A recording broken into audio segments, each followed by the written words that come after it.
Pas du tout. La modernité tunisienne quand je parle de la justice tunisienne. Parce que la justice tunisienne est l'une des figures de la modernité tunisienne. Il suffit de rappeler que l'État tunisien est soumis au droit, c'est-à-dire qu'on peut intenter un recours contre l'État pour l'obliger à réparer ses actions dommageables, date de 1888. C'est le décret Bellical du 27 novembre 1888 qui oblige l'État à réparer ses actions préjudiciables et donc à être soumis au droit. Et c'est l'une des caractéristiques très saillantes de l'État de droit.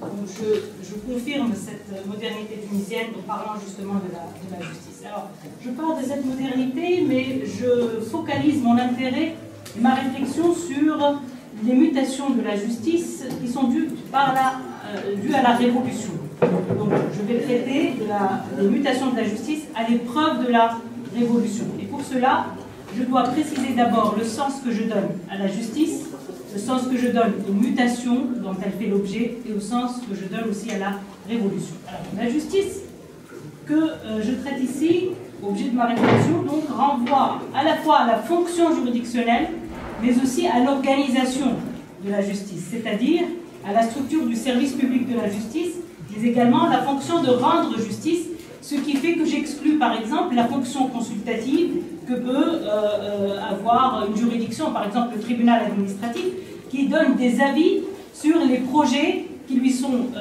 soumis par le président du gouvernement. Alors j'exclus cette fonction consultative et je cerne un peu ma réflexion sur la fonction contentieuse des tribunaux et de la justice de manière générale.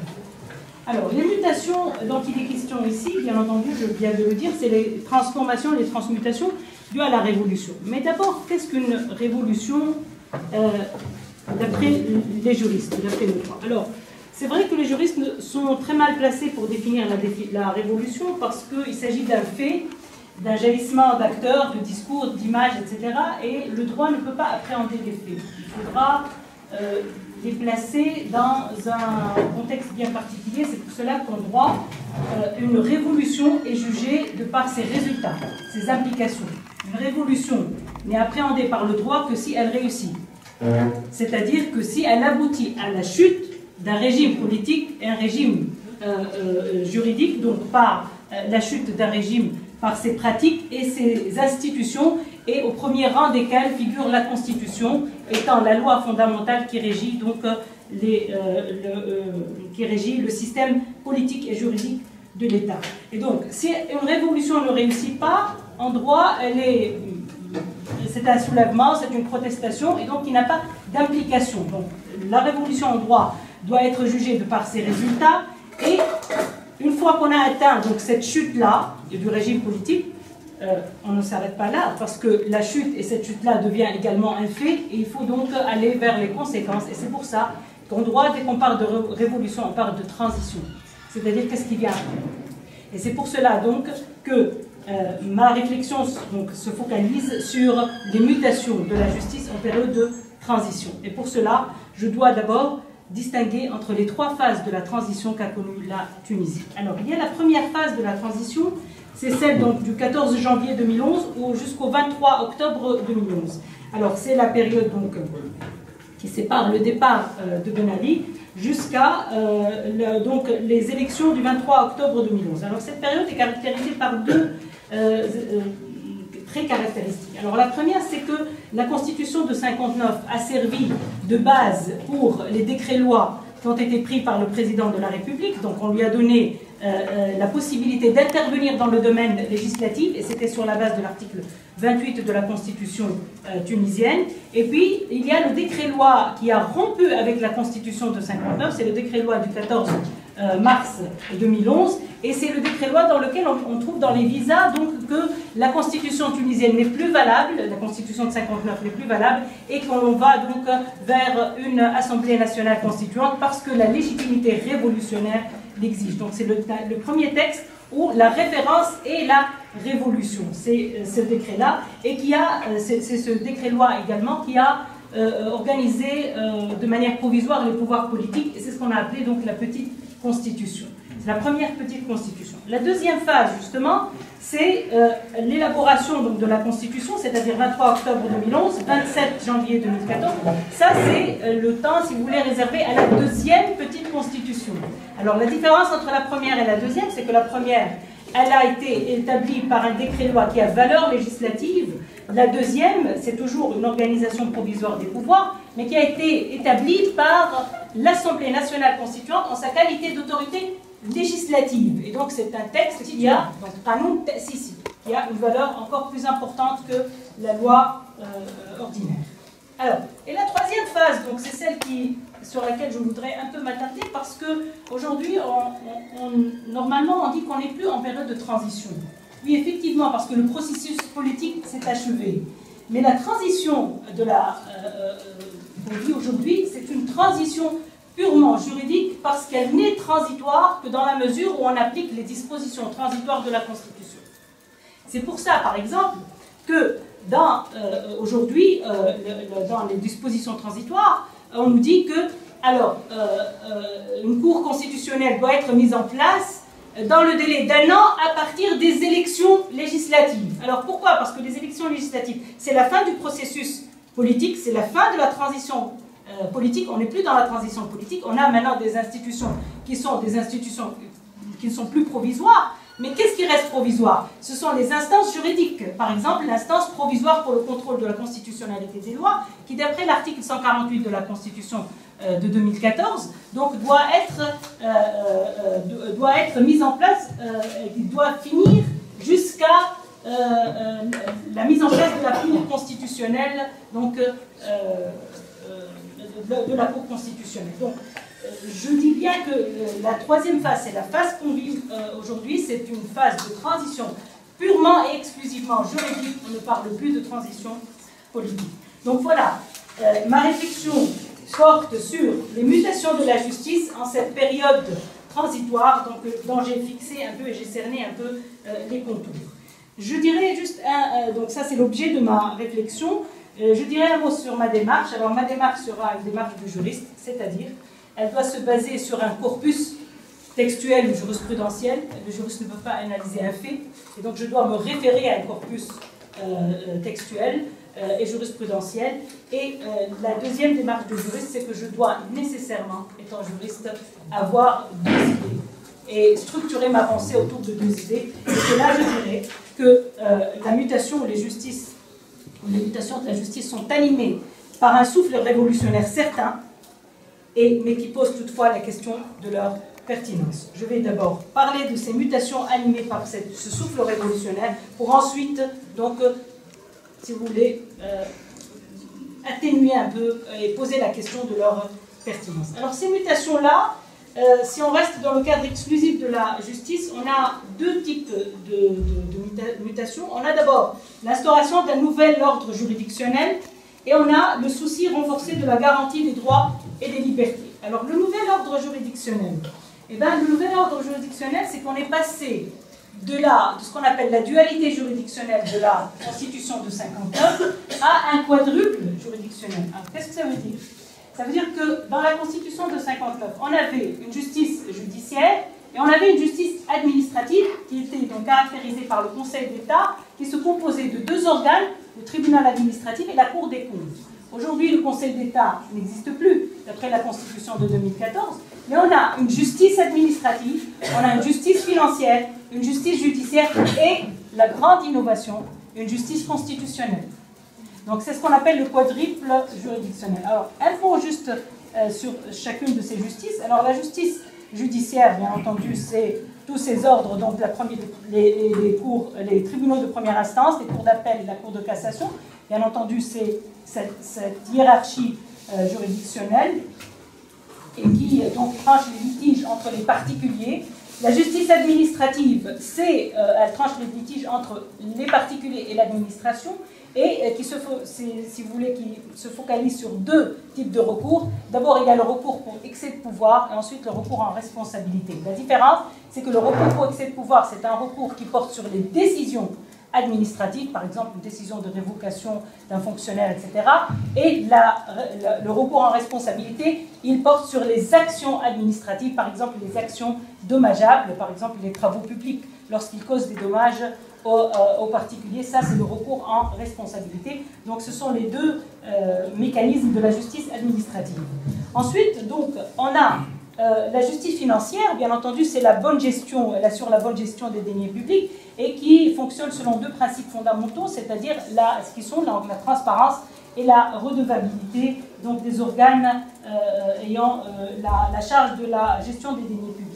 Et je voudrais m'attarder un peu sur la Cour constitutionnelle, qui est la grande innovation, et tout dépendra maintenant donc l'application de la Constitution de cette Cour constitutionnelle, parce qu'elle a deux types de compétences. Il y a un contrôle a priori et un contrôle a posteriori. Un contrôle a priori, c'est-à-dire que la Cour constitutionnelle va contrôler les projets de loi qui lui seront soumis, donc juste après qu'ils le passent à l'Assemblée des représentants du peuple.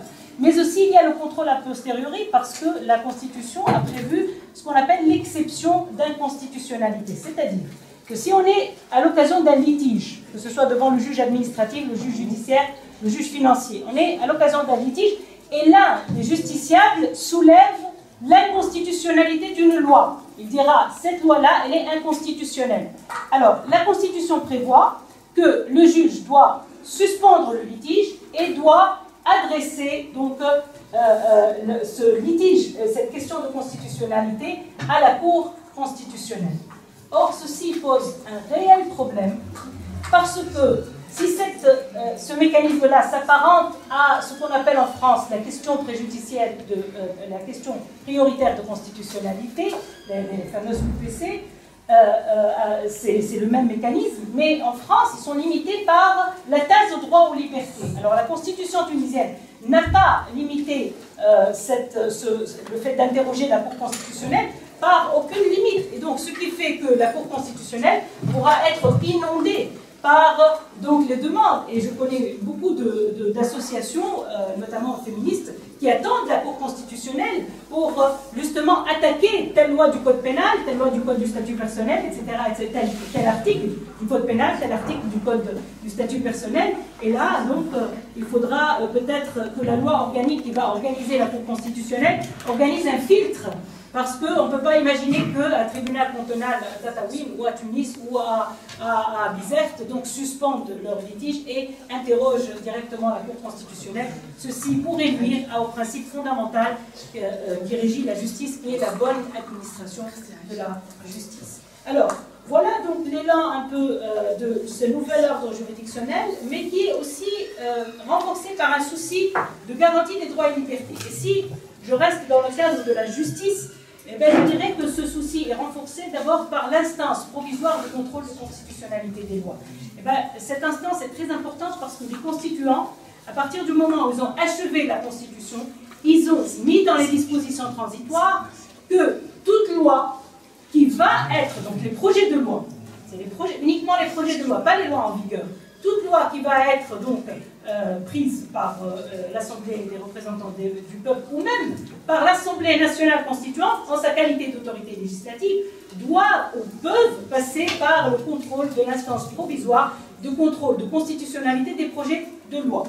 Et effectivement, la loi électorale a fait l'objet donc d'un contrôle par cette instance-là. Et là, donc, je dirais qu'il y a un souci de renforcer les droits et les libertés par le mécanisme donc, juridictionnel.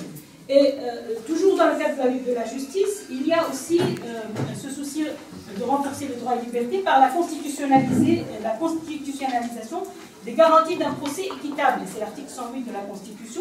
Alors, ces garanties-là sont le délai raisonnable, l'égalité de tous devant la justice, la garantie de l'accès à la justice et du droit de la défense, et la garantie du double degré de juridiction. Et là, je voudrais m'arrêter un peu sur le double degré de juridiction qui pose problème, parce qu'il y a certains contentieux qui ne supportent pas ce double degré de juridiction. Qu'est-ce que ça veut dire le double degré de juridiction? Ça veut dire qu'un litige doit nécessairement passer par la première instance et par l'appel. C'est-à-dire qu'il faut nécessairement qu'il y ait une première juridiction et une deuxième juridiction. Or, par exemple, le contentieux électoral, c'est un contentieux qui est caractérisé par l'urgence Et on a vu que, par exemple, le tribunal administratif a pu rendre des litiges au bout de 5 jours, au bout de 3 jours. Or, justement, pourquoi ça a pris tout ce temps? Parce qu'on a dû respecter ce double degré de juridiction. Parce qu'autrement, la loi électorale aurait été jugée inconstitutionnelle si elle n'aurait pas entériné ce double degré de juridiction. Or là, le double degré de juridiction nuit à la procédure qui est donc une procédure d'urgence dans le contentieux électoral. Alors, une dernière illustration aussi de ce renforcement, ce qu'on appelle, c'est la consécration par la Constitution de ce qu'on appelle les autorités indépendantes. C'est les instances constitutionnelles indépendantes qui ont de commun avec la justice le fait d'avoir un pouvoir de sanction. Là, je vise par exemple l'AICA. Alors, on a dit à un certain moment que ce sont des autorités de régulation qui peuvent concurrencer la justice. Mais l'exemple non seulement tunisien, mais aussi en France, nous a montré qu'au contraire, ça renforce le recours à la justice. Il suffit de rappeler, par exemple, le litige qu'il y a eu entre l'ISI et l'AICA au moment où on a décidé que donner des résultats de sortie d'urne, l'ISI a jugé que c'était justement illégal, alors que l'AICA a jugé que c'était tout à fait légal. Et alors, qui a tranché le litige entre ces deux autorités de régulation? C'est le tribunal administratif qui a donné un sursis à l'exécution, à la décision donc, de l'AICA, qui a donné raison à l'ISI. Donc, même ces autorités de régulation qu'on a dit qu'ils pourraient fragiliser la justice, au contraire, on a vu, de par cet exemple, qu'ils ont renforcé la justice, parce que finalement, c'est la justice qui a tranché donc, ce litige entre les deux autorités de régulation. Alors, je passe à la pertinence, justement, à poser la question de la pertinence de tout ce souffle révolutionnaire qui a accompagné les mutations de la justice. Et j'atténuerai cette pertinence de deux points de vue. Alors, toujours la dualité avec les juristes. Deux points de vue. Alors, le premier, c'est que j'ai nommé du principe de séparation des autorités au corporatisme. Et le deuxième, c'est le processus le consensus constitutionnel et la liberté donnée aux juges dans l'interprétation de la Constitution. Alors, qu'est-ce que j'entends par le principe de la séparation des autorités et qui a été justement concurrencé par le corporatisme? Eh bien, ce qui fonde la justice administrative en Tunisie, c'est ce fameux principe de la séparation des autorités. Ça veut dire séparer l'autorité judiciaire de l'autorité administrative.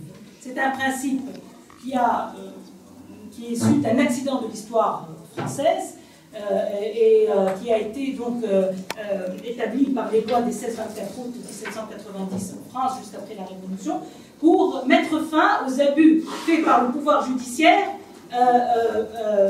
si vous voulez, oui, les abus du pouvoir judiciaire qui interfèrent dans les travaux des corps administratifs. Et donc, on a dû interdire aux juges judiciaires d'intervenir dans l'action administrative.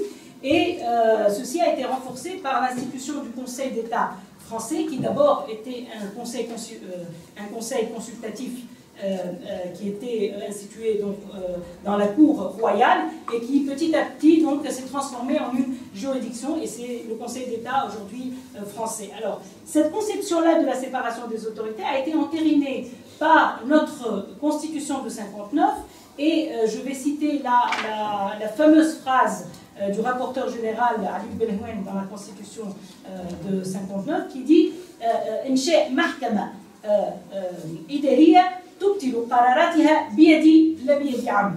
Donc ça veut dire une instance qu'il faut qu'elle régisse l'action administrative, qu'elle annule les décisions administratives, et il faut à tout prix faire barrage au pouvoir judiciaire. Et c'est cette même conception qui a été aussi consacrée par l'article 116 de la Constitution de 2014. Donc, cette continuité, si vous voulez, dans la consécration de ce principe, a été, si vous voulez, troublée un peu par l'institution du Conseil supérieur de la magistrature dans la Constitution de 2014. Pourquoi?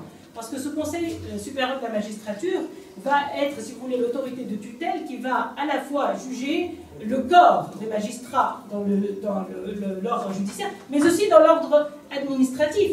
Et ça, ce n'est pas théorique, parce que ça peut poser des problèmes pratiques, parce que les décisions de ce Conseil vont être attaquées devant le tribunal administratif. Or, un juge administratif qui va se prononcer sur une décision qui touche à son statut de magistrat, porte non seulement atteinte à l'impartialité du juge, mais également il y a un conflit d'intérêts, parce qu'on est à la fois juge et partie. Et ça, donc, pourquoi je dis que c'est le corporatisme? Parce que le souci du Conseil supérieur de la magistrature était donc le corporatisme, et d'ailleurs on voit bien qu'aujourd'hui, le débat, c'est que les avocats voudraient intégrer ce conseil, les huissiers notaires, les experts comptables, etc., etc. Et donc, il y a prévalu sur le principe de la séparation des autorités qui fonde la justice administrative, et donc cette concurrence de ces deux impératifs peut perturber l'ordre donc juridictionnel. Je finis par le consensus constitutionnel et la liberté d'interprétation du juge. Alors on sait très bien que l'élaboration de la Constitution a été gouvernée par le principe de ce qu'on a appelé Etawef. Or le Tawef, justement, le consensus a mené, c'est-à-dire qu'on va mettre tout et on va satisfaire tout le monde, et donc c'est pour ça que dans la Constitution, on a la chose et son contraire. Il suffit d'évoquer l'article 1er et l'article 2. L'article 1er, donc Tunis Dawla Hurra Mustaqalla, Din wal Islam wal Lughat wal Arabiyya. L'article 2, Tunis Dawla Madani. Alors maintenant, le pouvoir qui va être donné, c'est au juge, d'abord constitutionnel. Est-ce que les lois vont aller dans le sens de Din wal Islam ou dans le sens de Dawla Madani? Mais aussi pour les litiges, tous les litiges. L'article 6, Dawla Ra'ya al-Din wa Ra'ya wa Dhamina li Hurriyat al-Mu'taqad. Donc, Tara Din, mais également qui est la possibilité de sortir de la religion. Alors, est-ce qu'on va dans le sens de protéger la religion ou alors dans le sens de... et là, c'est le pouvoir donné au juge. Toujours l'article 39 qui parle de l'éducation, justement. Alors, alors, qu'est-ce qui va prévaloir? Tajdir dans la culture arabo-musulmane ou alors l'ouverture. Et ça, c'est des enjeux qui vont être tranchés par le juge d'abord constitutionnel et autres. Je voudrais juste m'arrêter sur l'article 46 parce qu'on a eu une réponse de l'instance provisoire de contrôle de constitutionnalité de loi. Alors l'article 46, justement, c'est la disposition